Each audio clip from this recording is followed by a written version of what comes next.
No sé por qué, pero las piernas. Empezaremos con visualizando los datos. Los datos concretamente son el precio de cierre de un valor de la bolsa americana, IBM. Si os fijáis, en el eje X está la fecha, en el eje Y está el precio de la acción. Haremos el gráfico por puntos, el gráfico de barras. Esta información es la misma que está aquí arriba, pero en lugar de expresada con puntos, que es lo idóneo, pues con barras. Solo para que tengáis ejemplos de cómo se hace.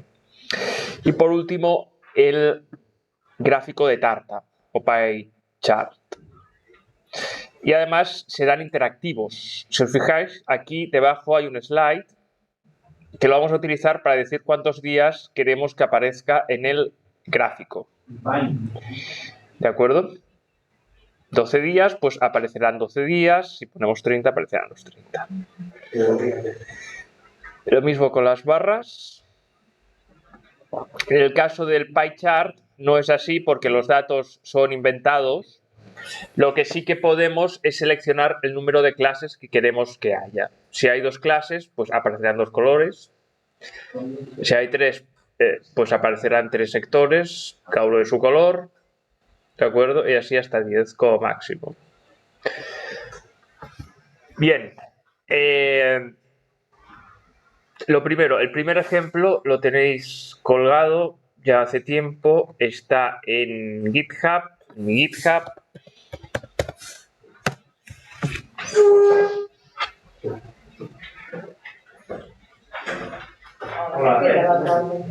¿Alex? No sé cómo es. Sí, yo. Eric, dígame. No, que ya yo dije todo. ¿Y al de la empresa? Ya le envié el correo, no me dijo. Vale, pues cuando llegue ya me avisas, ¿vale? Gracias. Bueno. ¿Y lo de React Bolsa? Sí, es lo de React Bolsa. Ahí tenéis el primero de los gráficos sin ningún tipo de funcionalidad. ¿Vale? El problema que tenía el otro día es que la API es gratuita, pero es gratuita muy poco. Entonces, lo que he hecho, si os fijáis, es utilizar los datos que pone de demo, que estos siempre lo podemos consultar para solucionar este asunto.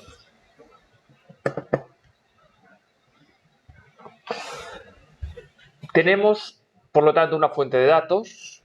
Tenemos también un código que hace algo en JavaScript y tenemos una parte para el usuario para que lo pueda ver. ¿Vale? Si os acordáis de la clase de las 3, el modelo de datos sería... El modelo de datos sería... En este ejemplo... Por los datos que te da la API, ¿no? Exacto, sería la API.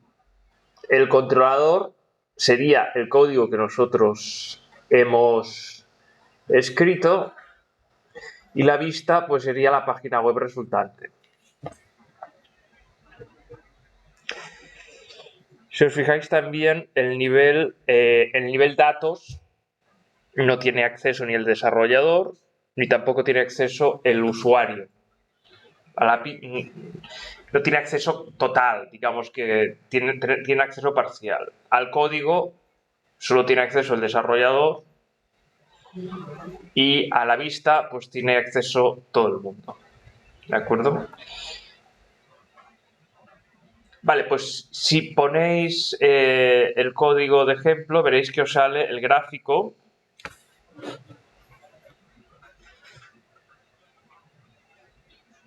Antes de hacer ninguna modificación. Os tiene que salir este gráfico así, tal cual, que ocupará toda la pantalla.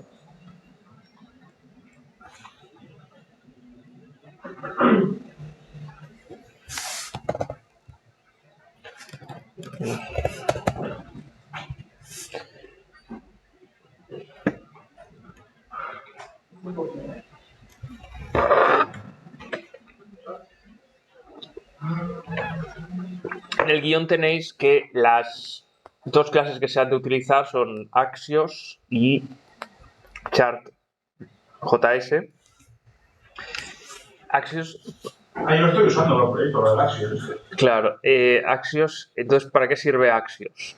para hacer peticiones o, bueno, get, board o dentro lo que sea, una API, ¿no? Exacto, para interaccionar con la API. Y Chart.js sirve para, es una librería de gráficos, ¿vale? Es la librería más completa. Claro.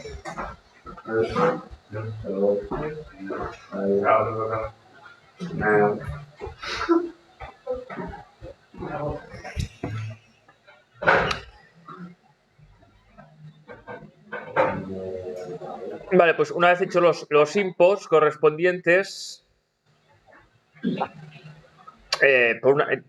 aparte, pues tenemos que cada uno de los componentes del gráfico los tenemos que importar también, y después el registro de componentes para utilizarlos también.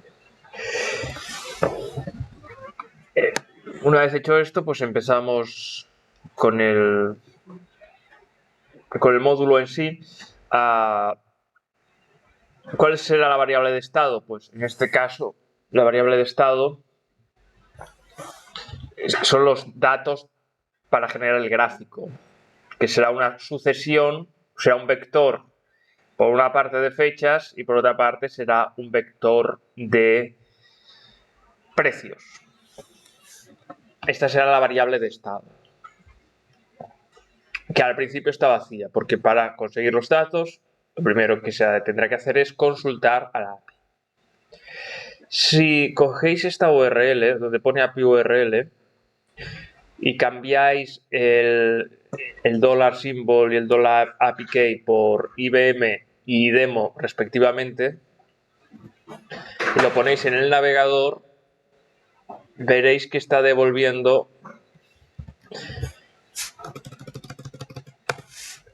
la API en formato JSON.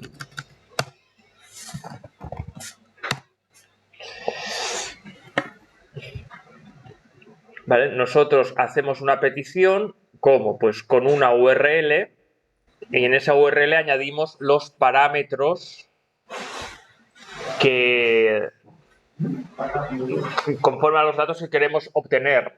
Como queremos que los datos sean de cada día, si pues utilizamos como function, como primer parámetro, time series daily. ¿Cómo sabemos que es este? Porque lo hemos mirado en la API. Vale, en la API te dice las funciones que hay y qué datos devuelve cada función. Después tenemos symbol, que es, son las iniciales o es el nombre de la empresa que queremos. Y después la API key. Vosotros creo que os llegasteis a hacer una API key, ¿vale? Una llave para la API, pero como es muy limitada, pues se cortaba. Y por eso utilizo demo. Demo, como no la van a cortar, pues lo podemos utilizar sin problema. En el caso de que utilicemos otra API, pues ya sabéis cuál es el proceso. Tenéis que registraros, os tenéis que tener vuestra key. En fin, al final lo que va a devolver es, por una parte, lo que llaman metadata, que sería como, si os imagináis una tabla de Excel, pues sería la cabecera de la tabla, ¿vale? El título de lo que va en cada posición. Vemos que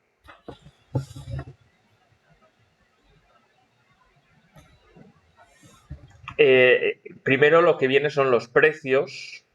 Bien, los precios, el precio de apertura, cuando ha estado más alto en el día, cuando ha estado más bajo, y el precio con el que se ha cerrado.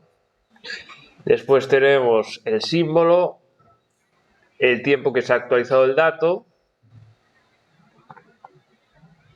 cómo se realiza la salida y la zona horaria a la que corresponde.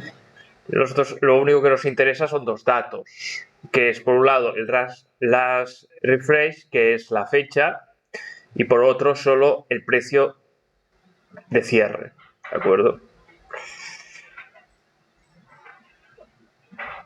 Estos son los datos que devuelve. Esto, como sabéis, es formato JSON. Y vemos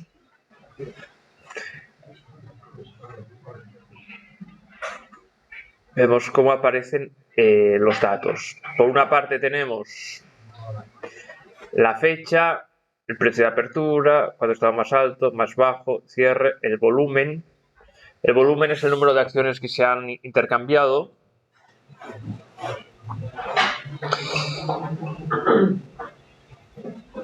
Bien, teniendo esto en la cabeza, es fácil ver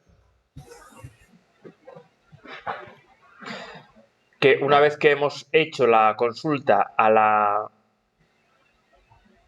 API,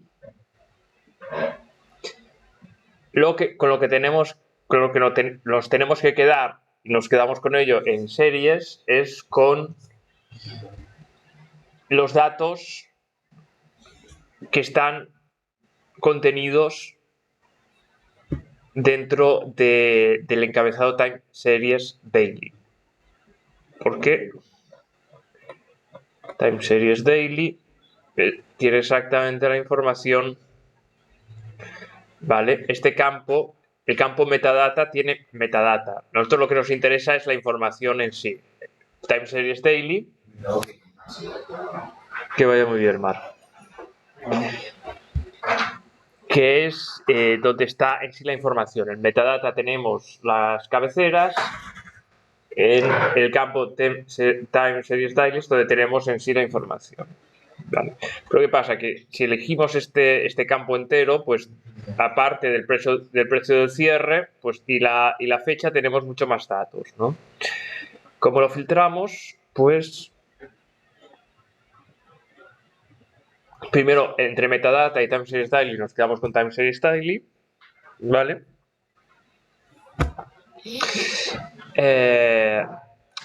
Lo que he hecho aquí, bueno, os lo he puesto en comentarios, es invertir las fechas para ordenarlas cronológicamente. Entonces hay un método que va muy bien, que es reverse, que lo único que va a hacer es coge series, que es donde están los valores, y los da la vuelta, ¿vale? El primero pasa a ser el último, y el último el primero, y así con todos. Bien. Y una vez que las fechas están como nosotros queremos, pues las guardamos en la variable dates. Y en price nos quedaremos solos, para cada date, para cada fecha, nos quedaremos solo con el campo 4 close, que es el de cierre, ¿vale? Con este campo. Vale, pues ahora ya tenemos por un lado el vector de fechas y por otro lado el vector de datos, de precios de cierre. Si aquí en lugar de close ponemos low o ponemos high, pues en lugar de coger el dato del precio del cierre, cogerá el precio más alto, el precio más bajo. Muy bien. Ahora lo que le indicamos al gráfico es todo lo que necesita para crearse. ¿Qué necesita para crearse? Pues una etiqueta, un título, ¿vale? Necesita un título. Le decimos que en el eje X utilice como etiquetas las fechas. En el eje Y utilizará el precio. Le decimos que queremos como título que se llame precio de cierre de la variable symbol. En la variable symbol que hemos declarado al principio está IBM. Lo de fill es si queremos que se rellene o no se rellene lo que hay abajo de la línea, ¿vale? Escogemos un color de fondo y un color para la línea.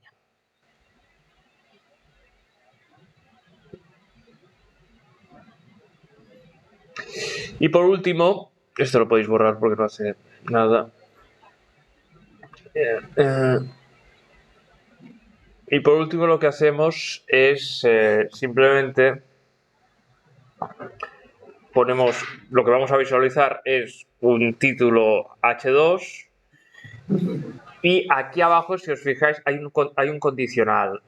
se llama tríada, que es igual que un condicional, que si está listo, es decir, si ya tiene las etiquetas el gráfico, lo que va a mostrarnos es el gráfico, ¿vale? Fijaros que el tipo de gráfico lo elijo aquí, al elegir line. Después veremos en el siguiente ejemplo cómo elegimos una barra. Y si no, ¿qué hace si no? Si no está listo el gráfico. Aparece el texto. Aparece el texto cargando gráfico hasta que esté listo. Vale, ¿esto os funciona? A mí no me funciona, la verdad. ¿A alguien más no le funciona este? Recordad que en AppJS tenéis que importarlo, ¿verdad? ¿Lo sabéis? Y mostrar y llamar a StockChar, que es como lo he llamado. Porque ya te da error. No está en blanco, ¿eso cuánto es? No. Está en blanco el... Está de la minúscula.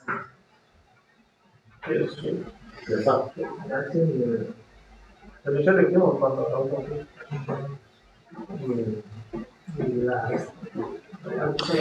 Ah, coño, vale. Bien, entonces, ahora, como primera modificación,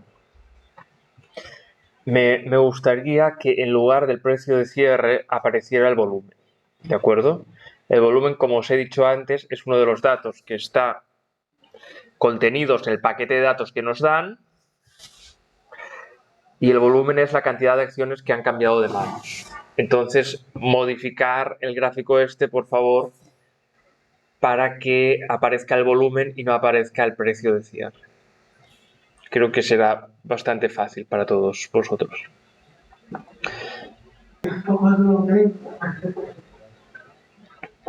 Pero, ¿qué cambios creéis que hay que hacer para mostrar el volumen? ¿Puedes ir a fumar? Venga, Alex, tú me lo dices y ya podéis ir a fumar, pero no lo tenéis que decir. No me dejas entrar. ¿Qué hay que cambiar? El precio del cierre por el volumen. Vale, esto es el título, muy bien. Sí, es una de las dos cosas que hay que cambiar, pero ¿qué más cosas hay que cambiar? ¿Qué más? Pues la data, que es una de las cosas ahora. En vez de países, que sea. No sé. Claro, es que no tengo aquí el JSON que me da, pero suele cambiar lo que pone. Bueno, lo puedes consultar fuertemente. Sí, pues 5. Volumen, supongo que será. A ver. 5. Volumen.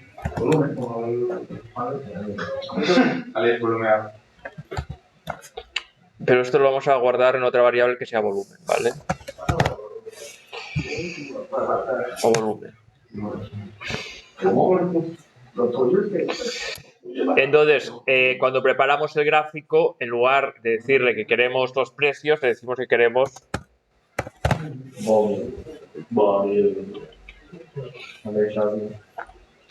guardamos y probamos.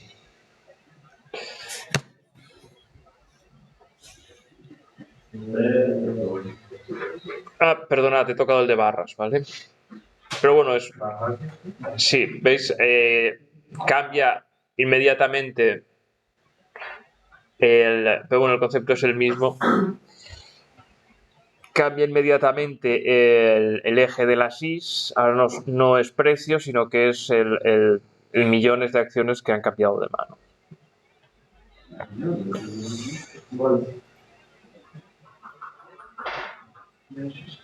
Vale, pues ahora, por favor, ya he subido los 3 módulos. Uno es el de líneas, otro es el de barras y otro es el gráfico de tarta, junto con el AppJS, para que lo podáis ver exactamente igual que lo veo yo, ya con la barrita incorporada.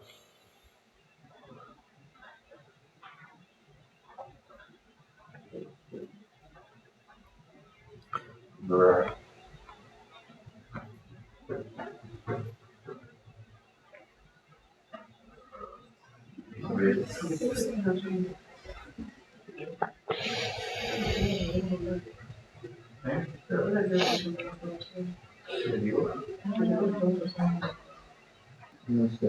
Vale, pues ahora en 2 minutitos vamos a hacer lo siguiente todos a la vez. Cogéis el nombre de la librería que estamos utilizando en React para gráficos, que es React-JS-2. Lo copiáis, lo ponéis en Google y vais a su página oficial. En su página oficial, que la tenéis en pantalla, donde pone ejemplos en vivo, tenéis la lista de todos los posibles gráficos que se pueden hacer. ¿De acuerdo? Y si hacéis clic en cualquiera de ellos, pues tenéis un ejemplo en vivo, si no recuerdo mal.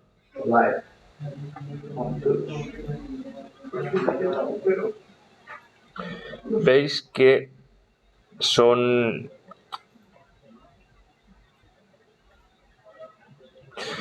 gráficos avanzados, son interactivos. Interactivos quiere decir que si el usuario pasa, por ejemplo, el ratón por encima, pues le sale, en vuestro caso, el que estamos haciendo ahora, pues sale el precio exacto.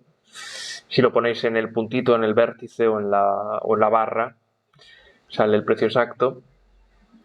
Y aquí tenéis los diferentes tipos de gráficos.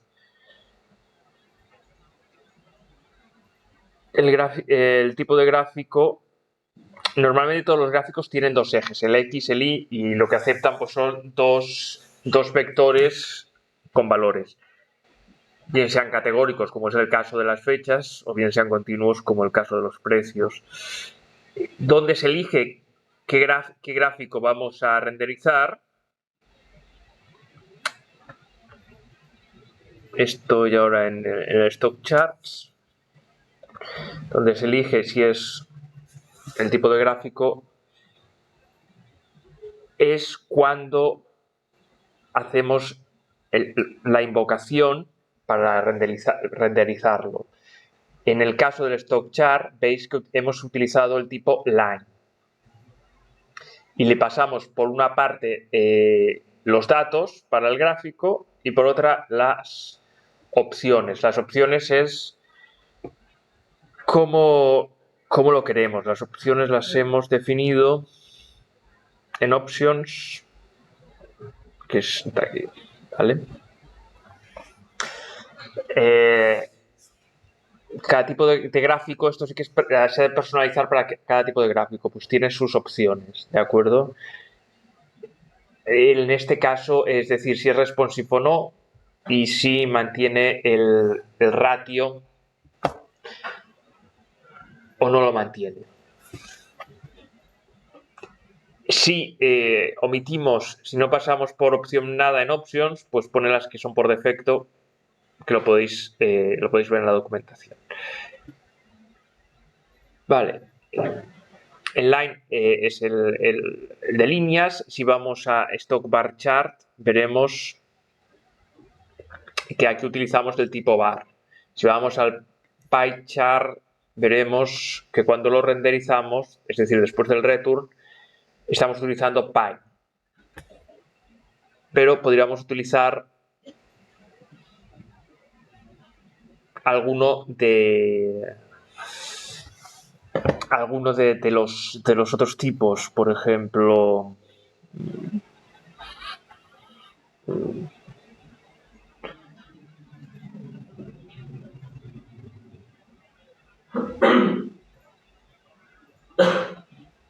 no, creo que este no se adapta. Por ejemplo, horizontal bar, igual que están las barras verticales, pues también están las barras horizontales, como este caso. Vale. Bien, pues ahora...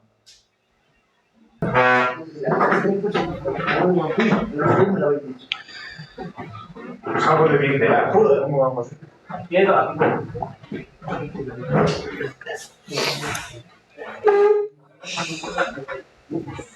Vale, cuando añadimos La barra no deja de ser forma parte de un formulario, es un input, ¿de acuerdo? ¿Tú qué sabes?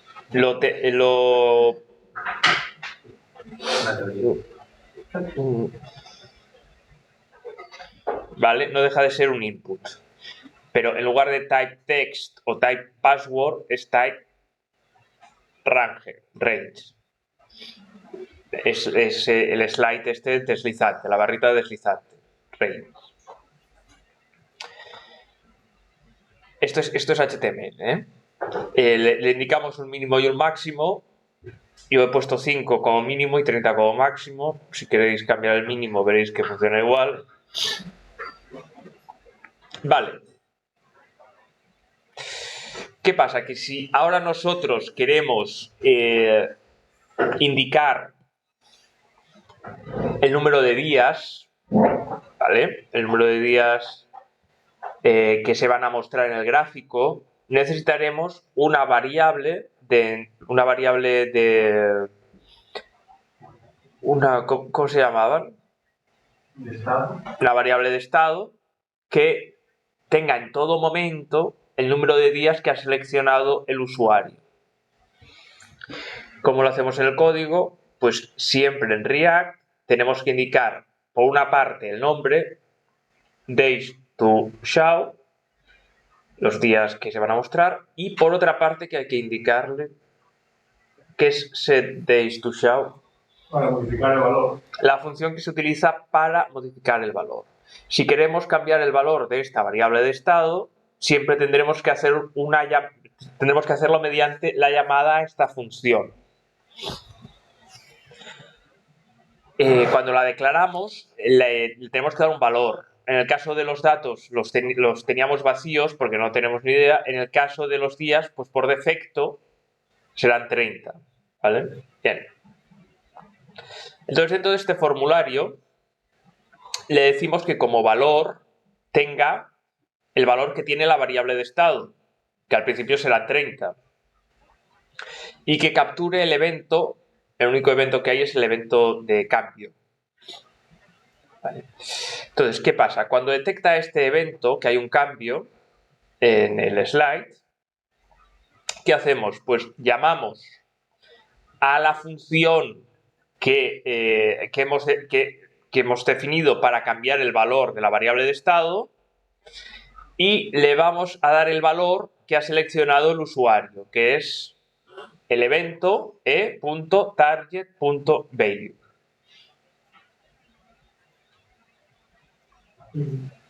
¿De acuerdo? Se ve el mecanismo, ¿no? Siempre que se cambie el valor de la barra, se captura este evento y se actualiza la variable de estado con ese valor.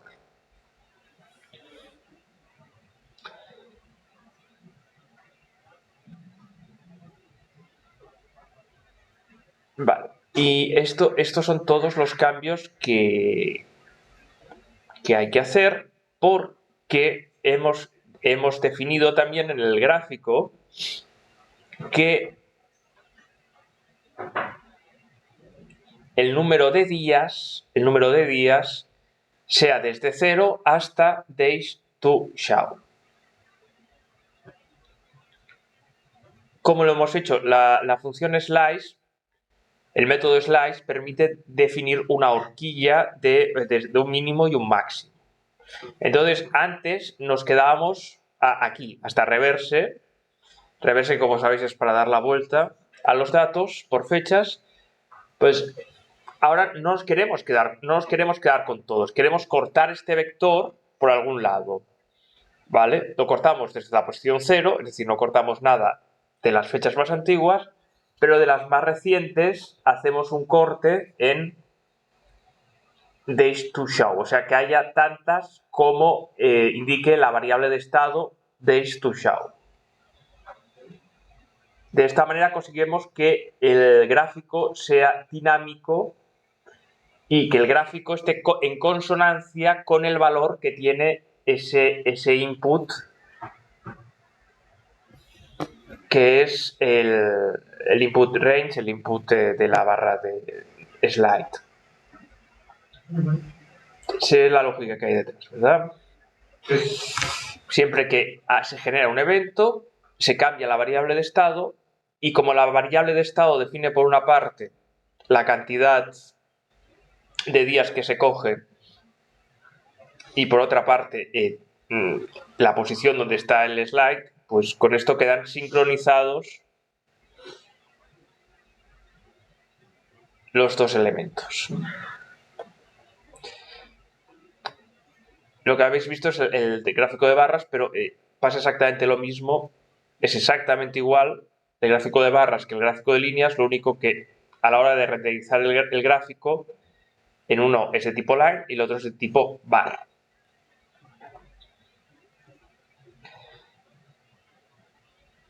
El que es diferente es el gráfico de la tarta. Bien, entonces, bueno, también os quería comentar que esta línea que hay aquí encima del div, ¿qué hace? Bueno, eso es CSS. Exacto, es una manera cutre de poner el CSS. ¿De acuerdo? Podríamos haber puesto div y darle un identificador al div o darle un class y el CSS ponerlo en el punto, en el CSS que corresponde. ¿Vale? Esto es una manera, digamos, poco correcta de declarar el CSS. Este CSS se debería declarar en el punto CSS correspondiente. Lo que pasa que como es algo, era una cosa solo puntual de esto, se puede hacer así también, si es una cosa puntual. Pero no se pueden poner todos los estilos de la página de esta manera. Vale, pasamos ahora a ver el pie chart. El archivo pie chart. Aquí cambia un poco la cosa. Primero porque los datos los vamos a generar de manera random.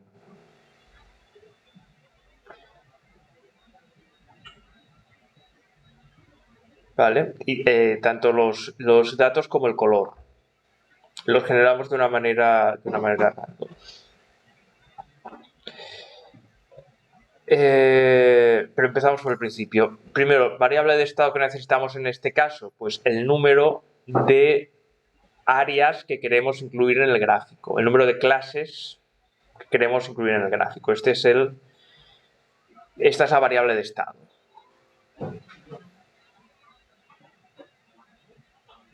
La he llamado número de clases, numClasses, que en principio, por defecto, lo ponemos a 10. Vale. La función getRandomColor lo único que nos va a devolver es un color aleatorio.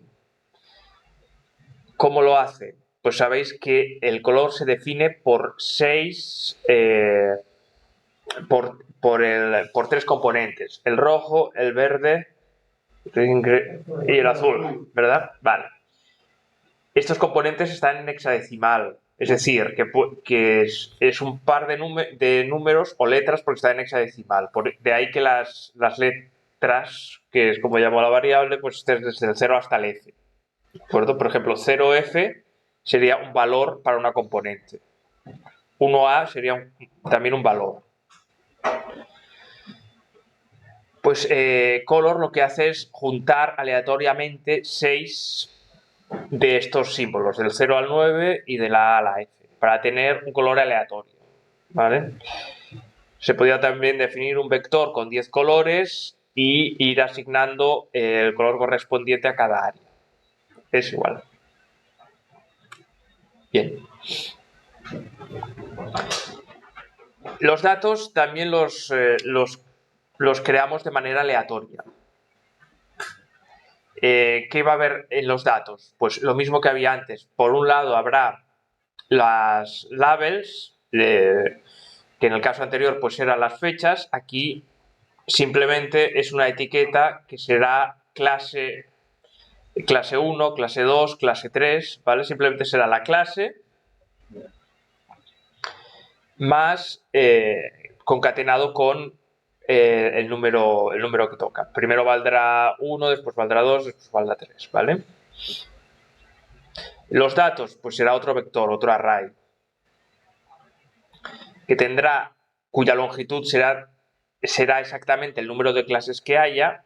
Es decir, si vamos a incluir 5 clases, pues tendrá que haber 5 datos numéricos. Si incluimos 6, pues 6, ¿vale? Este dato numérico pues es simplemente un número aleatorio que va desde el 0 hasta el 100. No lo cogemos de una API, sino que es aleatorio. Y aparte, al tratarse de un gráfico de tarta, pues tenemos que decir de qué color va a ser ese dato, a qué color va a estar asociado. Y para eso pues lo que hacemos es otro array y utilizamos la función que hemos declarado antes para crear un color aleatorio en cada caso. Es una función que simplemente la llamamos y ya nos da un color aleatorio, no hay que ponerle ningún parámetro de entrada. Si le ponemos a todas el mismo color, pues no se distinguirá. Vale. Las opciones del gráfico, pues las opciones las tenéis todos en la documentación de esta biblioteca. Lo único que he dicho que no se respete el ratio del gráfico. Nada más. Y después ya vamos a la parte del retum, a la parte de visualizar el gráfico. Ponemos el título y después hago otra vez lo mismo para que el gráfico no se vaya de la pantalla, no sea muy grande, porque por defecto es tan grande como puede serlo, pues simplemente le digo que este div tenga unas medidas de altura y de anchura que es de 600. Nuevamente esto lo podéis haber declarado en el CSS. Y así como antes hemos utilizado line y bar, ahora utilizaremos py. Py, y nuevamente en data metemos la variable data y en options pues la variable options, que son las opciones de visualización del gráfico. Vale. ¿Qué vamos a poner ahora? Pues vamos a poner un desplegable, un select.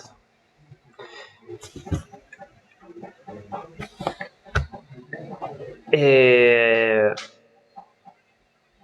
datos necesita un componente de formulario select? Pues necesita un identificador, que el identificador es como la variable local del formulario donde se va a guardar en cada momento el valor. ¿Y qué valor va a tener al principio? Pues va a tener el que indique la variable de estado. Y como siempre la variable de estado va a estar actualizada al número de clases que quiere el usuario, pues es el valor que ha de mostrarse siempre en el desplegable. Y como hemos visto en los otros tipos de gráfico, pues lo que hacemos es capturar el evento de cambio.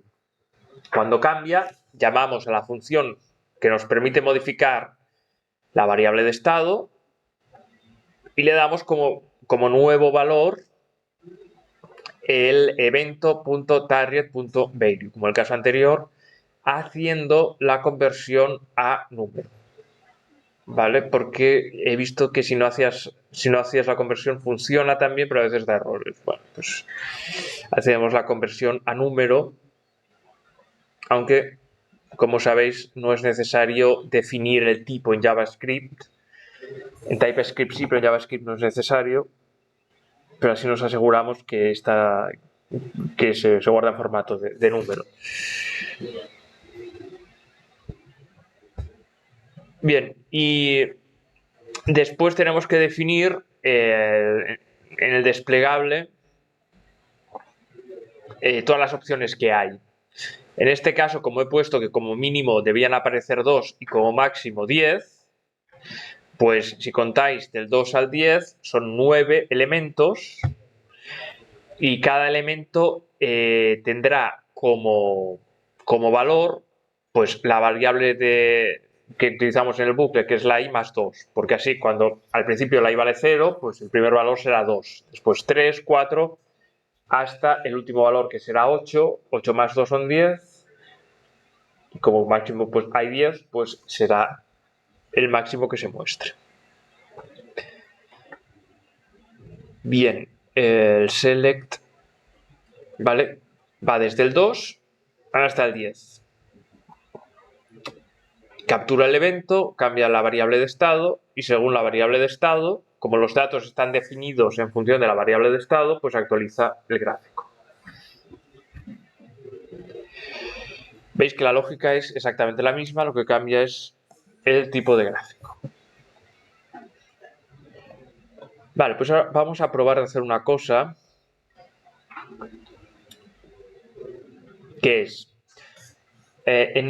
muchas veces cuando veis una cotización está debajo del precio el volumen, ¿vale? Está debajo del precio el volumen. Ahora mismo funcionan de manera independiente lo que es el gráfico de precios y el gráfico de volumen. Vamos a juntar estos dos, vamos a quitar el primer slide que aparece, lo quitamos y tampoco hace falta que pongamos abajo los días mostrados y vamos a intentar que salga arriba el precio, abajo saldrá el volumen en barras y cuando modificamos el slide se modifiquen ambos, ¿vale? Para eso es mejor que también modifiquéis el tamaño de los gráficos, hacerlos un poco más pequeños para que os quepan los dos en la pantalla y podáis ver que cambiando solo el slide de abajo se modifica también el de arriba. Es decir, que los dos gráficos van a estar siempre en consonancia, siempre se van a mostrar el mismo número de días tanto arriba como abajo. ¿Queda claro lo que vamos a probar de hacer? Sé que tenéis mucho sueño, así que hacemos esto, 20 minutos y ya en punto. Y si lo tenéis resuelto antes, pues antes, ¿eh? Pero es importante porque esto para vuestros proyectos supongo que alguna utilidad tendrá. Respetar el número de ficheros. Hay 3 ficheros, uno para cada gráfico, pues tenéis que ver cómo se pasa por parámetro un valor en ambos componentes.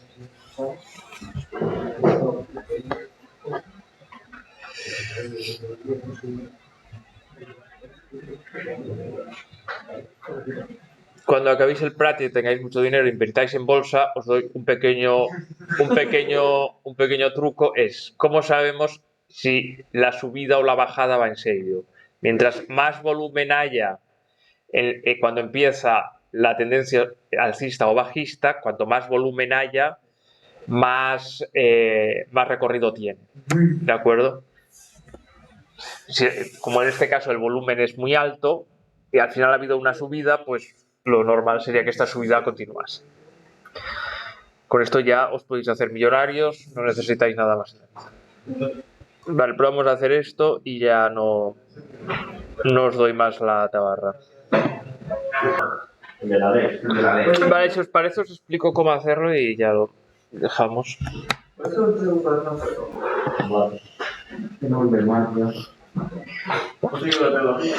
Veréis que es muy sencillo. El resultado es este, ¿vale? Que se modifica tanto el de arriba como el de abajo con el slide. Pues solo pasarle el valor a uno y a otro mismo, ¿no? Sí, ¿y por qué no lo habéis hecho? ¿Y cómo lo hacemos? En lugar de definir el valor de Days to Show en cada módulo, lo vamos a declarar aquí, ¿vale? El Days to Show lo declaramos dentro de app. Vale, para que lo pillen a los 3, ¿no? Supongo. Para que lo pillen los dos, sí, los dos. El py va aparte. Y este valor es el que vamos a pasar, digamos, como parámetro tanto al stock chart como al stock bar chart. ¿Bien? Se lo pasamos como parámetro. Bien, ¿y cómo recibe este parámetro? Pues como es un parámetro tenemos que declararlo al inicio. Ponemos die to show. Si ponemos el mismo nombre no tenemos que cambiar nada.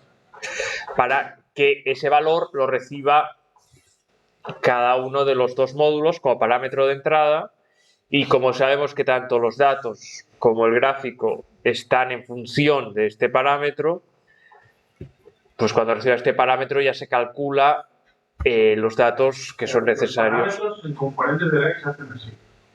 Sí, hemos hecho ya unos cuantos, creo. Sí, simplemente le damos el nombre del parámetro, que es DiceToShow, y el valor. Digo dentro del componente. Esto es para ponérselo como atributo. Y para cogerlo como atributo dentro del componente, pues es tan sencillo como cuando declaras el nombre del componente, en lugar de poner async aquí, en lugar de poner ponemos una lista con los parámetros. Si hubiese más, pues coma. Si tuviera el color, por ejemplo, si quieras hacer. Sí, pues coma color. Vale. Vale, y así con cada uno, respetando el orden, y para darles valor, pues siempre le damos nombre del atributo igual al valor. Vale.